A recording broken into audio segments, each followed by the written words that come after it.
Howdy, folks, and welcome to another day in the Milky Way. And tonight we got another great show for you, and we're going to be checking out some stuff about Enoch. That's this guy right here. And from the apocalyptic Gnosis and back to religion. Oh, yeah. We're going to find out some stuff. This is a book I'm getting it out of, Lost Pillars of Enoch. I don't know if you've ever heard of that, but this is the one. But I had this book and I thought it was really good. And when I've seen Apocalyptic, I knew I had to read it because there's always something cool in the apocalyptic stuff. There's several good chapters in here that we're going to check out about different things. So look for a few more shows on this. I was reading the book of Enoch, and it's got a few things in there. And I'm going to put that together in a later show and make this all wrap up together. Here's a good one, A History of Corruption of the Soul of Man. Who knows? Today we're going to be talking about some stuff, and I'm going to wonder, after I looked at this, and I says, so is God the alien? I think God's the alien. Wow. This God of his is just some alien guy who showed up and knew more than he did. But you never know. Make your own opinion of it. I don't care. Do whatever you got to do. You know how that goes. So, anyway, with that said, we are going to get right to it here. And, of course, like always, I'm going to try to share a screen so you got something to look at besides my ugly mug, because it's always nicer to look at me, not me, but something else besides my mug. Oh, and, there's always things going on. And so we're going to start with chapter 7. We're going to jump right into this, and let me share the screen as soon as I check this out. And 1, 2, 3, there we go. Woohoo! Who doesn't like to share a screen? Can you imagine? There's Enoch. He's old. He goes way back. Apparently he said some things that the church didn't like and say, and they didn't get into the Bible. Poor guy. If he'd only known, he would have changed his words, right? Go figure. Okay. We'll just get right there. Apocalyptic. What is apocalyptic? Apocalyptic means to bring out of hiding or to reveal a secret. And the secret that the apocalyptic texts were believed to reveal concern the wisdom of the times set by God in the heavens through his angels. Remember, angels are messengers that governed all things on earth. If one could read the signs of the times, one could garner fresh hope and faith in future that, rather than appearing all black, as it often did, in fact, promised a glorious coming to be of the Lord's presence. But did the Lord ever actually come down and do anything? No, he always sent angels. A purification of all creation, a fiery flood of the Holy Spirit. Promises, promises, promises. That's what I say. There was everything to hope for and to fight for. And I think that's what it all was about. Hope and fight. That's what drives most people, is the hoping and the fighting. The book of Daniel, chapter 7 and 12, well expresses the apocalyptic mindset, which undoubtedly influenced Christian interpretation of Jesus' first century operation. Of course, yes, Jesus does talk about the Enoch books, and the Bible refers to Enoch in many different places, so it ain't like he didn't exist. Apocalyptic themes are explicit in Matthew 24, Mark 13, 2, and Thessalonians 2, and the book of Revelation. Not Revelations, book of Revelation. There have also survived a host of non-canonical apocalypses, Jewish Christian and Jewish Christian. persuadographically attributed to Moses, Adam, Bronruk, Abraham, and other patriarchs. The book of Enoch contains powerful apocalyptic elements that may have greatly shaped the operation of Jesus and his closest entourage. The book of Enoch carries a highly original explanation of how Jews found themselves in such a depressing cycle of historical miseries. Go figure. Yes. Miseries of the Jews. They can blame it all on Enoch. Oh, there you go. The book is a cure. The book's cure, in effect, by Enoch's assisting of the accommodations of the Watchers. Having spent his existence in the quarters of heavenly power, following assumption from earth, Enoch is privy to God's secret design and willing, if ordered by the Lord of Spirits to reveal them to those who need to know. So Enoch was like a messenger too, only in human form. He went between the Watchers and God, and he was like spokesman. Pretty good, huh? Well, let's see. Well, but maybe not so much, because God took him and never brought him back. You know why? Why didn't God bring him back? Is why? Because Enoch knew too much. That's my assumption. If Enoch knew so much, they're not going to let him come and stay, because he's going to spill the beans. He's going to say, yeah, I wrote a better book. I told the whole story. I realized that he ain't what it cracked up to be, or something.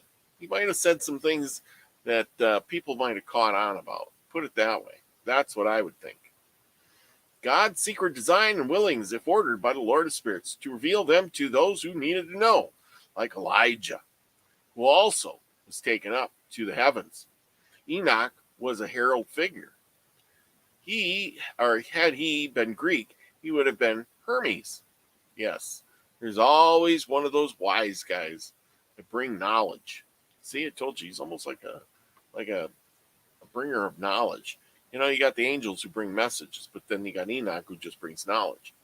Because of the book of Enoch, he delivers God's proclamation against the Watchers to their leader, Azazel, accused of polluting the world with evil spirits. Well, I hate to say it, but I think the evil spirits were here already. And the evil spirits were just letting out people's desires. What crime would it be to make weapons, or to have knowledge of, things, or what would it be to make some magic or technology? Oh my gosh, it sounds like God wanted us to live in squalor and innocence and stupidity in caves, like a caveman, then, doesn't it? Keep those people stupid so we can keep a better control on them. If you give them a little bit of knowledge, they're going to run with it. So, here we go on. We tend to think of apocalyptic scenarios as being fearful as well as extreme, but to the Jews desperate to free all of their considerable polluting of their faith, apocalyptic express hope. Yes, that's what everybody needs, hope. Oh my God, I hope it comes true, because nobody wants to do the work. That's what I say. The judge of all earth would be shown to do right, and you could view that in advance. There were, of course, those whom optimism alone is inadequate, preferring to reveal in memories of Judah the hammer, socking it to the Greeks, and winning. If they could get the Holy Spirit, the holy with, okay, always when you're trying to do something, people. Always when you're trying to do something. Okay, socking it to the Greeks and winning. If they could get the holy with will of Judah in tune with the times arranged of the prophetic scriptures, then would not the holy angels themselves lead them against the foe and restore purity to the land of promise? Such hopes are plain from the new conveyor material discovered in the Quran and brought to our attention again in this age. Those favoring Judah, Mascuba's methods were called zealots, and their zeal for the Lord dubbed bandits by Josephus. Yes, Josephus. Dangerous. See, anybody who thinks for themselves is deemed dangerous, even to this day. Don't think for yourself, because if you do, you're dangerous. Yeah. Misguided fools who'd untrembled taste for conflict and self-sacrifice would invite even greater disasters than those already visited upon.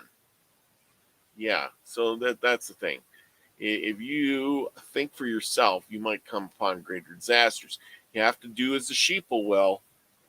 That's just my thoughts. Jewish people, events proved Josephus correct. The destruction of the temple in 770 AD, the defeat of Bar Kalaba's revolt in 35 AD, and the subsequent forced dispersion of the Jews from Jerusalem marked the end of the apocalyptic zealot resistance. Intimate apocalyptic would be transformed into intimate Gnosis, such as an argument in simple terms. It would be surprised of the coincidence of these tumultuous historical events with the appearance of the Gnostic type movements in Syria and Alexandria and elsewhere could not in some measure be accounted for by the collective blow to the idea that God supported the zealot expectation of armed deliverance within the time. The collapse of zealot mesmerism as an external historical pressure after it found itself, whether in a Christian or non-Christian Jewish forms, in conflict with the Roman Empire, left a vacuum.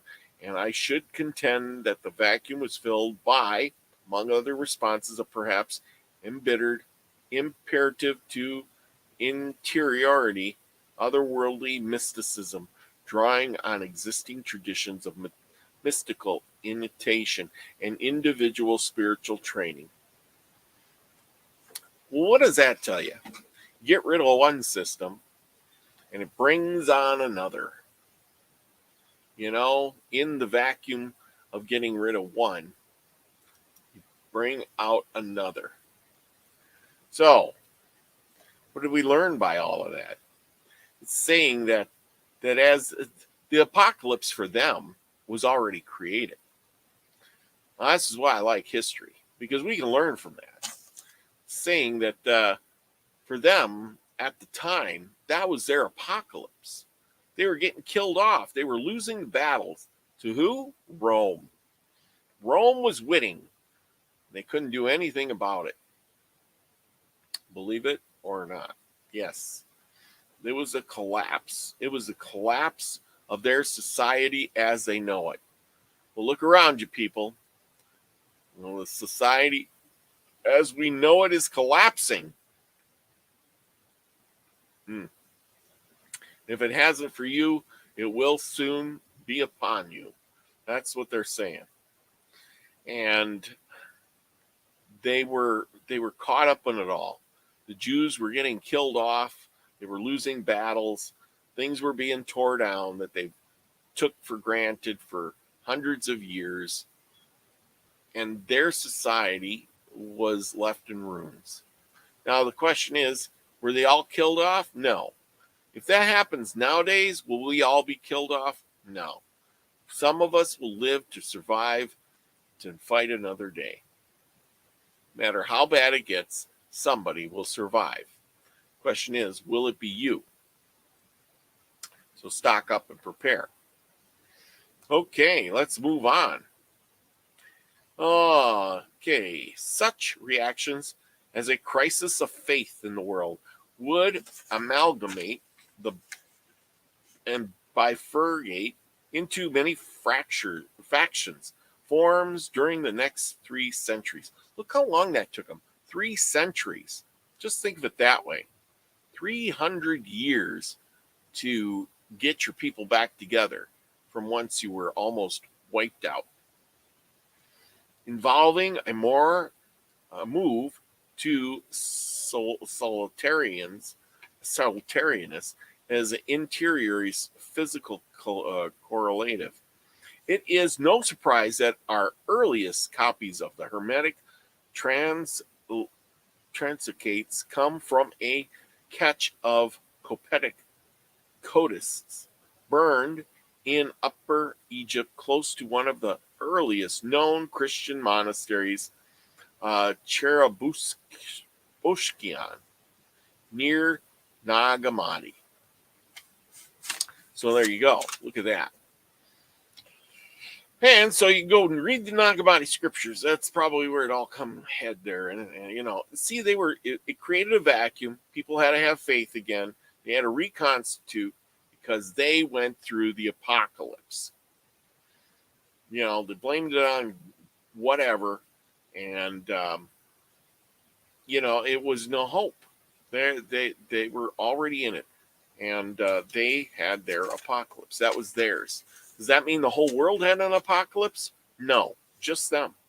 Didn't seem like the Romans were doing too bad. At the movements to which we have been drawn attention in this and the previous chapter, we have followed a scheme suggesting that the presence of God had been historically recited. At first, God is in nature, and experience there with humankind is subsequently with the Crites and civilization. God, whether singular or plural, is found in the occult, in religion, organized in temple, law, religious observance. God is effectively over humankind. Outside of the individual, who has barely a claim to significance, God is a being or beings to be dutifully prolific by offerings. There is distance, humanity subjected, God objectified, and with the distance goes the particular range of fears and separation, anxieties, if you like, that you can manipulate by priests who command the relationship between God or humanity and God. Well, look at that. So do you think if the society right now crashed, they would look to a new God? Because obviously this one ain't helping them. All the churches would be, wow, everything's going to shit. And we need to, do something. We then observed an awakening of individual mind, a pan-culture wisdom movement, sophistication in philosophy, and the search for a reality of God observable in the realm of an individual human conduct, something like a science of right action, guaranteeing right result, where the beginning of wisdom is the fear of the Lord. In Proverbs 9:10. In the Jewish context, the development of the individual relationship with the personal God will lead to the corresponding hope and expectation that God's essential justice and wisdom would be found as true in other outer world, as in the thinking mind, as real in human politics, as in nature or natural order. Gee, it's amazing how they wrapped up that into politics in your thinking mind. Oh boy. Yeah. See, you can have a personal relationship with this God, but you must fear him. Yeah, I'm going to stop sharing now. Now you can look at my ugly mug. Anyway, so this is what it boils down to me. It says, saying, I think that this is my opinion only, but it's saying, you know, they're going to let you have a personal relationship with this guy. Although they're going to dictate the politics of how you have this relationship. And then you're going to have to fear this guy so that they can control you through your mind. And then it's going to be a wake up. Everybody's going to wake up and say, oh, well, we need to think about this. And then they're going to manipulate you into you what they want you to think. So your wisdom is really not your wisdom. It's somebody else's. So what I'm saying is go out and use your own wisdom. Think for yourself. You know, have your relationship, personal or whatever, with whatever spirit thing you believe in, whatever God you want to believe in, the big mystery, whoever, spiritual, whatever. I don't care. But the thing is when you're in a collective and somebody's saying politics over the top of whatever you're believing, they're dictating what they're putting, what you're thinking. And what they're putting down is what you're going to be thinking. So put that out of the way. Don't listen to others. Listen to yourself, because it's telling us something there. Because you know what? We haven't really gotten anywhere since then. There's been the ups and there's been the downs and the ups and the downs. And right about now, I think we're at the top of the roller coaster. We're about as high as we're going to get. And then the slide is going to go down. That's just my opinion, everybody. So, with that said, remember, give this some thinking. You know, think for yourself. Have an open mind. Get the wisdom now before they start dictating what wisdom they want you to think about. Remember, go out and be the frequency you want to receive, everyone. I love y'all. Have a great day. Enjoy every minute you can. Learn as much as you can. Be aware of your world around you. All right, everyone. Remember, be the frequency you want to receive. Peace, everybody.